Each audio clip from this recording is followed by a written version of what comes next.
Hi friends, kitchen lab లోపల ఈరోజు మనం బేసన్ పేడ గురించి తెలుసుకుందాం మిత్రము. కావలసినటువంటి పదార్థాలు: శనగపిండి కప్పు, పాల పొడి పావు కప్పు, పాలు కప్పు, నెయ్యి అరకప్పు, పచ్చి కొబ్బరి తురుము అరకప్పు, చక్కెర పొడి ముప్పావు కప్పు. తయారు చేసే విధానం, ప్రాసెస్ మెథడ్: పాన్లో పావు కప్పు నెయ్యి కరిగించి అందులో శనగపిండిని వేయించాలి. పొయ్యి తక్కువ మంట మీద ఉంచాలి, సిమ్లో. శనగపిండి కాస్త వేగాక స్పూన్ నెయ్యిని కలపాలి. కాసేపటికి బంగారు వర్ణంలోకి పిండి రంగు మారుతుంది. అప్పుడు పాల పొడిని, పచ్చి కొబ్బరిని వేసి అంతా బాగా కలపాలి. 2 నిమిషాల తర్వాత పాలను చేర్చాలి. మరో 2 నిమిషాల తర్వాత అంతా గట్టిపడుతుంటే చక్కెర పొడి కలపాలి. ఇంకో 5 నిమిషాల తర్వాత స్టవ్ ఆర్పియాలి. ఈ మిశ్రమం కాస్త చల్లారాక పేడల్లా అత్తుకోవాలి. ఇష్టమైతే డ్రై ఫ్రూట్స్ కూడా కలుపుకోవచ్చు మిత్రమా. చాలా టేస్టీగా ఉంటుంది. ముందు శనగపిండి వేయించాలి, తర్వాత బంగారు రంగులోకి మారుతుంది. ఫస్ట్ ఏంటంటే లో ఫ్లేమ్లోని పెట్టి ఇవన్నీ తయారు చేయాలి.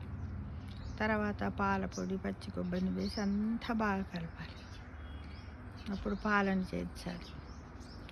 ఈ విధంగా మనం ఇంట్లోనే బేసన్ పేడ చేసుకుంటే బాగుంటుంది. షాపుల్లో ఉన్నటువంటి బయట ఫుడ్ని తినకుండా ఉంటే చాలా బాగుంటుంది మిత్రమా. ఇలా చేసుకుందామా, వేడి కిందామా. న్యూ ఇయర్లో అడ్వాన్స్గా ఇదందరూ కూడా చేసుకుని ఒకసారి ట్రయల్ చూసి న్యూ ఇయర్ 2026లో అందరు న్యూ ఇయర్ స్వీట్గా దీన్ని అందరు ప్రతి ఒక్కరు చేసుకొని తిని ఎలా ఉందో కామెంట్ బాక్స్లో పెట్టండి మిత్రమా. చూడండి, ఇక్కడ ఉన్న చెట్టు దవనం కింద ఏమున్నది? ఇక్కడ ఇంకొకటి బిల్లగన్నేరు. ఆ తర్వాత ఏమున్నది? తులసి యొక్క శాస్త్రీయ నామం ఏంది? ఆస్మం సాంక్తం. తర్వాత ఏమున్నది? పక్కనే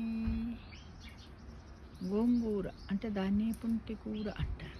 ఈ విధంగా మనం చెట్లను పెంచుతూ కలబంద కూడా లక్ష్మీ అమ్మవారికి ఇష్టము. మనకు చర్మ వ్యాధులను దూరం చేస్తుంది.